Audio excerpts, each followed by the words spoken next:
అందరికీ నమస్కారం. నా పేరు సింధు. నేను ఈ వీడియో చేయడానికి రీజన్ ఏంటంటే నిన్నటి నుంచి అందరు నన్ను పని కట్టుకొని చాలా మంది చాలా రకాలుగా వేధిస్తున్నారు through social media, especially Twitter, YouTube channels, ఇంకా కాంగ్రెస్ పేజెస్ లో నన్ను దారుణంగా వేధిస్తున్నారు. ఎందుకు వేధిస్తున్నారు అని అంటే నేను కేటీఆర్ మనిషిని, కేటీఆర్ పెయిడ్ ఆర్టిస్ట్ ని అని మాట్లాడుతున్నారు.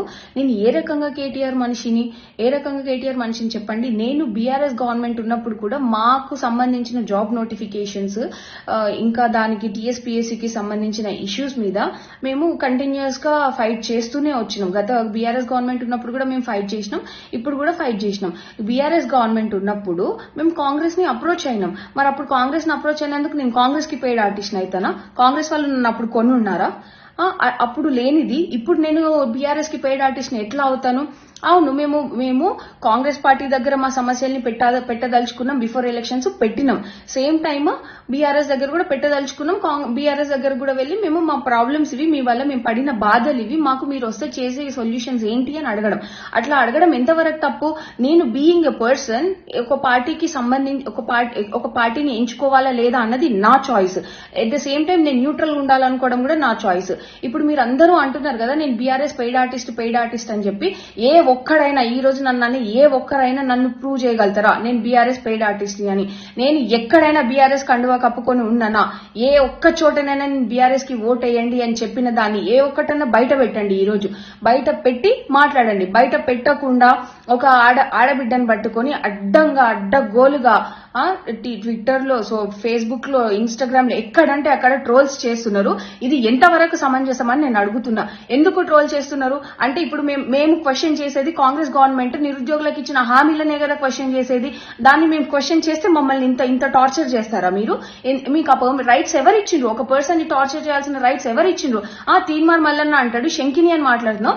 తీన్మార్ మల్లన్న ఏ రకంగా శంకినిగా కనిపిస్తున్నా నేను ఇదే సమస్యల మీద, ఇదే టీఎస్పీఎస్సీ సమస్యల మీద నేను మీ స్టూడియో కూడా వచ్చి మాట్లాడినా. ఆ రోజు నేను శంకిని లాగా కనిపించలేదా నీకు? ఆ రోజేమో నేను దేవత లాగా కనిపించినా, ఈ రోజు శంకిని లాగా కనిపిస్తున్నానా?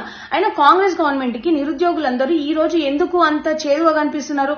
ఆ రోజు ప్రతి ఒక్క కాంగ్రెస్ మనిషి మేము ఎక్కడుంటే అక్కడికి వచ్చి మాతో మాట్లాడి ఓట్లు వేయండి, మీకు బీఆర్ఎస్ గవర్నమెంట్ కంటే ఇంకా మంచిగా చేస్తామని మాట్లాడి నమ్మబలికి మాతో ఓట్లు వేయించుకున్నారు కదా. మరి నేను కాంగ్రెస్ కి నేను కూడా పనిచేసిన బరాబర్ చెప్తున్నా. నేను ఏఐసీసీ వాళ్ళతో కలిసిన వాళ్ళ దగ్గర నేను మాట్లాడినా, మేము బీఆర్ఎస్ వల్ల నష్టపోయినాం, అన్ఎంప్లాయీస్ అందరం నష్టపోయినాం, మళ్ళీ మాకు అట్లాంటి నష్టం కాంగ్రెస్ గవర్నమెంట్ లో జరగకూడదు అనే విషయంలో నేను వాళ్ళ దగ్గర మాట్లాడినా. కోదండ రామ్ సార్ దగ్గర కూడా నేను మాట్లాడిన. ప్రతిదీ నేను కోదండ రామ్ సార్ చెప్పిండ్రు ఎలా చేయాలి ఏంటి అని. మేము ఆ ప్రకారంగా చేసినాం, మాట్లాడినాం. అప్పుడు ఎందుకు నేను కాంగ్రెస్ మనిషిని అవ్వలేదు? అప్పుడు ఎందుకు నన్ను కాంగ్రెస్ పెయిడ్ ఆర్టిస్ట్ అని అనలేదు? ఈ రోజు ఎందుకు నన్ను బీఆర్ఎస్ పెయిడ్ ఆర్టిస్ట్ అంటున్నారు? అవును, బీఆర్ఎస్ రూలింగ్ లో ఉన్నప్పుడు కాంగ్రెస్ అపోజిషన్ దగ్గరికి మేము వెళ్ళినాము. ఇప్పుడు కాంగ్రెస్ రూలింగ్ లో ఉన్నప్పుడు బీఆర్ఎస్ అపోజిషన్ దగ్గరికి వెళ్ళడం తప్ప? ఎట్లా తప్పు అవుతుంది? ఏ రకంగా తప్పు అవుతుందండి అది?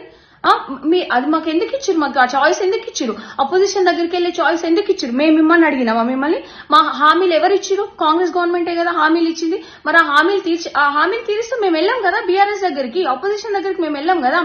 ఈ రోజు తీన్మార్ మల్లన్న నువ్వు మాట్లాడుతున్నావు, నువ్వు గెలిచినావు, ఒక ఎమ్మెల్సీగా గెలిచినావు, నీకు ఎవరు ఓట్లేస్తే గెలిచినావు? చదువుకున్న గ్రాడ్యుయేట్స్ వేస్తేనే కదా నువ్వు గెలిచింది.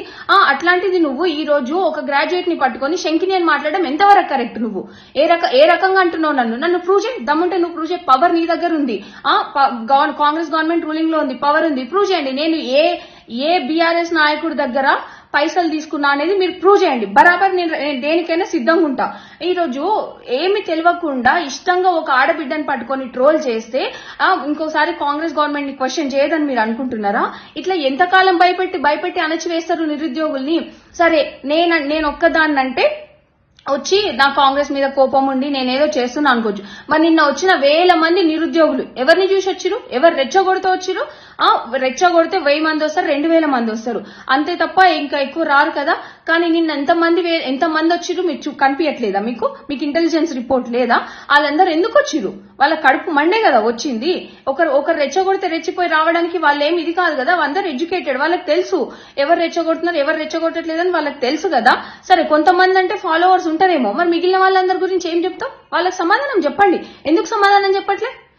ఏమన్నా అంటే కొంచెం ముందుకొచ్చి క్వశ్చన్ చేస్తే కాంగ్రెస్ వాళ్ళు చేసేది మెంటల్ గా మానసికంగా ఎంత టార్చర్ చేయాలో అంత టార్చర్ చేస్తున్నారు. నేను చెప్తున్నా, మీరు ఏ రకంగా ఎంత టార్చర్ చేసినా గానీ నేను తగ్గను, నేను తగ్గేది లేదు. ఎందుకు తగ్గాలండి? నేనేం తప్పు చేసా? మేము మా శాంతియుత నిరసన తెలుపుకోవడం ఇట్స్ ఆర్ ఫండమెంటల్ రైట్. మీ గవర్నమెంట్ ఎందుకు వైలేట్ చేసింది మా ఫండమెంటల్ రైట్ ని? అంతమంది పోలీసులను పెట్టి ఎక్కడక్కడ ఎందుకు అరెస్ట్ చేయించింది? అంటే నిరుద్యోగులకు భయపడే కదా అరెస్ట్ చేయించింది. అంత భయం ఉన్న వాళ్ళు, మీరు అంత భయం ఉన్నప్పుడు మరి అంత ఛాన్స్ ఇవ్వద్దు నిరుద్యోగులకి. ఎందుకు ఇస్తున్నారు మీరు ఛాన్స్? రోడ్ల మీదకి రావాలని ఎందుకు ఇస్తున్నారు? ఈ రోజు మాట్లాడుతున్నారు నేను బీఆర్ఎస్ దగ్గర పోయినా చేసినా అని. నేను ఏ ఒక్క కాంగ్రెస్ నాయకుడిని కలవలేదా? చూడలేదా? నేను ఏ ఒక్క కాంగ్రెస్ నాయకుడు నేను చూపియాలా ఏ కాంగ్రెస్ నాయకులు నేను కలిసినానో? అంతేందుకు ఈ రోజు రియాజ్ అనేటోడు మాట్లాడతాడు, స్టేటస్లు పెడతాడు నా గురించి. ఆ రియాజ్ అనే వ్యక్తి దగ్గర ఎన్నిసార్లు నాకు ఫోన్ చేసి నేను రమ్మంటే ఆయన ఇన్స్టిట్యూట్ దగ్గరికి వెళ్ళినా, ఇది ఎట్లా చేద్దామమ్మా, నెక్స్ట్ అట్లా చేద్దామమ్మా, మీరు కాంగ్రెస్ కి ఓట్లేయండి అమ్మా అని ఎన్నిసార్లు ఫోన్ చేసి పిలిపించిండు రియాజ్. అదెవరు మాట్లాడరా? ఇప్పుడు అదేం అవసరం లేదా మీకు? అంటే ఇప్పుడు మీకు ఎగెన్స్ట్ గా పోతున్నామన్న ఉద్దేశంతో మా మీద ఏదో బురద జల్లితే, బట్టగాల్చి మీదేస్తే మేము కామ్గుంటామని మీరు అనుకుంటున్నారా? ఎంతవరకు కరెక్ట్? అదే మేము కూడా బట్టగాల్చి మీద అనుకుంటే చాలా మంది మీద వేస్తామండి. మేము అట్లా పోవాలని అనుకోవట్లేదు. కేవలం మాకు గ్రూప్ 2 మా డిమాండ్స్, మా గ్రూప్ 2 and 3 పోస్టులు పెంచాలి, ఎగ్జామ్ డిసెంబర్ లో పెట్టాలనేది ఒకటి, ఇంకా గ్రూప్ 1 1:100 చేయాలనే దాని మీద చాలా మంది స్టూడెంట్స్ ఫైట్ చేస్తున్నారు. మీరు ఆ ఇష్యూని పట్టించుకోకుండా ఈమె బీఆర్ఎస్ పెయిడ్ ఆర్టిస్ట్, ఈయన బీఆర్ఎస్ పెయిడ్ ఆర్టిస్ట్ అని మా మీద బట్టగాల్చి మా మీద వేస్తే ఉన్న ఇష్యూ సాల్వ్ అవుతుందా? మీకు అంత చేతనైన వాళ్ళు అయితే ఉన్న ఇష్యూని సాల్వ్ చేయండి. అన్ఎంప్లాయ్స్ లో ఉన్న అన్రెస్ట్ ని తొలగించండి. మీకు అది చేత కాదు, కానీ ముందుండి మాట్లాడేటోళ్ళ మీద బురద చల్లడం మాత్రం చేతనైతుంది. ఏం తీన్మార్మల్ని శంకిని అని మాట్లాడుతున్నావు? ఏ రకంగా నేను శంకిని చెప్పు? నేను శంకిని అయితే నువ్వేంది? మరి నేను శంకిని అయితే నువ్వేంది? నువ్వు చేసేది ఏంది?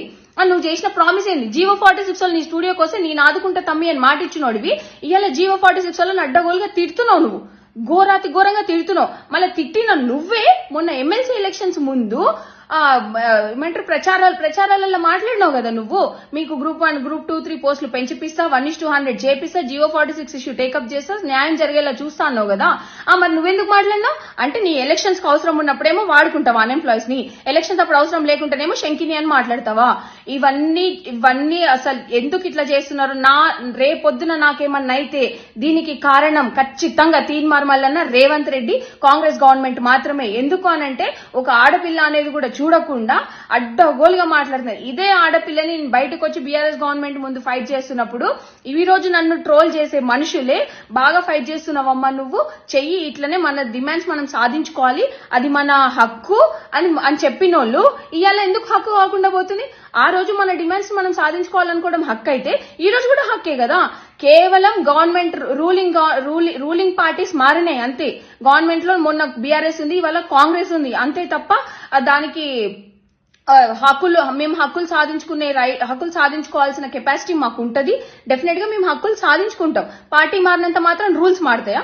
గవర్నెన్స్ రూల్స్ మారుతాయా? మారవు కదా. మీరు మరి అంత ఉన్నోళ్ళు మీరు ఎందుకు చర్చలకు రావట్లేదు నిరుద్యోగులతోటి? ఎంతసేపు కోవట్లను పెట్టుకొని వాళ్ళు చెప్పిందే వింటారు కానీ మరి నిరుద్యోగులతో ఎందుకు డైరెక్ట్ గా మాట్లాడట్లేదు? సరే బీఆర్ఎస్ గవర్నమెంట్ వాళ్ళు ఎవరికి యాక్సెస్ ఇవ్వట్లేదు, ఎవరు మాట్లాడట్లేదు, ఎవరిని దగ్గర తీసి మాట్లాడట్లేదు అని మాట్లాడుతున్నారు కదా. మరి మీరెందుకు ఇవాళ పిలిచి మాట్లాడట్లేదు? మీరెందుకు అన్ఎంప్లాయీస్ ని పిలిచి మాట్లాడట్లేదు? మాతో ఎందుకు చర్చలు జరపట్లేదు? మీరే కదా అన్నది మీకు ప్రజాప్రభుత్వం అనేసి మాట్లాడారు. ప్రజాప్రభుత్వంలో మేము మీ దగ్గరకు వచ్చి అడుగుతాము, మిమ్మల్ని మీతో చర్చలు చేస్తామన్నారు. ఎక్కడ పోయినా చర్చలు? ఈ రోజు చర్చలు పక్కన పెడితే మనుషుల్ని పర్సనల్ గా అటాకులు చేపిస్తారా మీరు? మా స్టూడెంట్స్ లోనే కొంతమందిని కొనేసుకొని వాళ్ళతోటి పర్సనల్ లెవెల్ అటాకింగ్స్ చేపిస్తున్నారు. నేను చెప్తున్నా, ఈ రోజు రేపు పొద్దున్న నాకేమన్నా జరిగితే, నాకు గాని నా ఫ్యామిలీకి గాని ఏమన్నా నష్టం జరిగితే దానికి కారణం తీన్మార్మల్లన్న, ఇంకా రేవంత్ రెడ్డి, ఇంకా కాంగ్రెస్ గవర్నమెంట్ లో ఉన్న పెద్దలు. ఇది మాత్రం 100%. ఎందుకంటే నన్ను ఎంత మానసికంగా వేధించాలో అంత మానసికంగా వేధిస్తున్నారు. మానసికంగా వేధించినా సరే నేను ఒకటి చెప్తున్నా, నేను బీఆర్ఎస్ పెయిడ్ ఆర్టిస్ట్, నేను బీఆర్ఎస్ మనిషిని, బీఆర్ఎస్ నుంచి నేను పైసలు తీసుకున్నా అని ఈ రోజు నా మీద ట్రోల్స్ చేసిన ఏ ఒక్కడైనా ప్రూవ్ చేసినా నేను దేనికైనా నేను సిద్ధంగా ఉన్నా. ప్రూవ్ చేయండి, మాటలు అనడం కాదు, ప్రూవ్ చేయండి, ప్రూవ్ చేసి చూపించండి. పవర్ ఇవాళ మీ చేతిలోనే ఉంది. ప్రూవ్ చేసి చూపించండి, చూపించిన తర్వాత మాట్లాడండి. అంతే తప్ప ఊరికేనే బట్టగాల్చి మీదేస్తా, శంకిని ఇట్లాంటి పదాలు మాట్లాడితే మాత్రం నేను ఊరుకునేది లేదు. లీగల్ గానైనా నేను పోవడానికి సిద్ధంగా ఉన్నా.